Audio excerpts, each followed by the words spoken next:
অনেক মা ছেলের প্রশ্ন করে, আমি তোরে এত কষ্ট করে লালন পালন করলাম আর বিয়ে করার পরে বউ তোর আপন হয়ে গেল। এরকম একটা কমন প্রশ্ন আছে না নাই? এক চালাক ছেলে মারে উত্তর দিছে, মা তুমি মা ডাক শোনার জন্য জীবনে কি কষ্টটাই না করছো। আমারে তুমি 10 মাস 10 দিন পেটে ধারণ করছো, এত বড় বস্তা, খাইতে পারতা না, টয়লেটে যাইতে পারতা না, খালি বমি করতে, ওষুধ খাইতা। 10 মাস পেটে ধারণ করলা, 2 বছর দুধ খাওয়াইলা, আমার পেশাব পায়খানা পরিষ্কার করলা। এরপর 2 বছর বয়সে 3 বছর বয়সে আমার মুখে বোল ফুটলো, তখন আমি তোমারে ডাকতে শুরু করলাম মা মা। এই মা ডাক শোনার জন্য তুমি এত কষ্ট করলা, আর পরের বাড়ির মাইয়া বাড়িতে আইসাই তোমারে ডাকা শুরু করছে মা মা।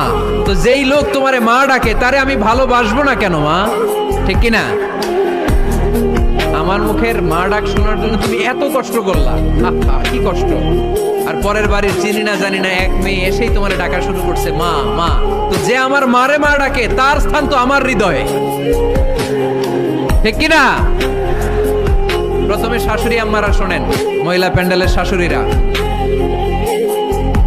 ছেলের বউয়ের উপর রাগ করেন না। আপনার অনেক অভিজ্ঞতা আছে, বৌমার কোনো অভিজ্ঞতা আছে?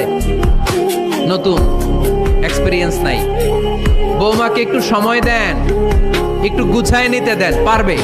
রান্না ভালো হয় না, পারবে। ঘুম থেকে দেরিতে উঠবে আস্তে আস্তে। আপনাদের সাথে মানায় চলতে পারে না, পারবে, সব পারবে। আপনিও একদিন পারতেন না। আপনি যখন প্রথম বৌমা হয়ে গেছিলেন ওই কথাগুলো খেয়াল করেন, আপনার দিনগুলো তখন কেমন কেটেছিল। এজন্য পাড়াডা গায়ের শাশুড়ি আম্মারা, বউদের উপর জুলুম করেন না, অত্যাচার করবেন না। অনেক শাশুড়ি আছে পান থেকে চুন খসলে বদদোয়া দেয় বৌমারে, আছে না নাই? কিন্তু এটা কল্পনা করে না যে এটা আমার নিজের পেটে ধরা ছেলের বউ। এই মেয়ের বদদোয়া দিলে তো আমার ছেলের পরিবারের ক্ষতি, আমার নাতি নাতনিদের ক্ষতি।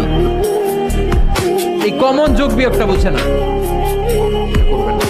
কষ্ট দিবেন না বৌমাকে, খেয়াল রাখবেন। আপনি যদি আপনার বৌমাকে কষ্ট দেন, আপনার নিজের মেয়েটাও বৌমা হয়ে আরেক বাড়িতে যাবে, সেও সেই একই কষ্টগুলো পাবে। এগুলো যখন আপনারে শোনাবে তখন আপনি শান্তিতে থাকতে পারবেন না। চিল্লায় বলেন ঠিক কিনা? পারবেন না আপনি শান্তিতে থাকতে। নিজের মেয়ে সকাল 11টায় ওঠে, ওইটার দোষ নাই, বৌমা কেন উঠলো না, ঝামেলা আছে না নাই? এটা করবেন। এবার বৌমারা, এই যুগের মেয়েরা, পাড়াডগারের বৌমারা যারা আছেন, বউ খবরদার শাশুড়ির সাথে বেয়াদবি করেন না, বেয়াদবি করবেন না। শাশুড়ি আপনার মায়ের মতো। কিসের মতো?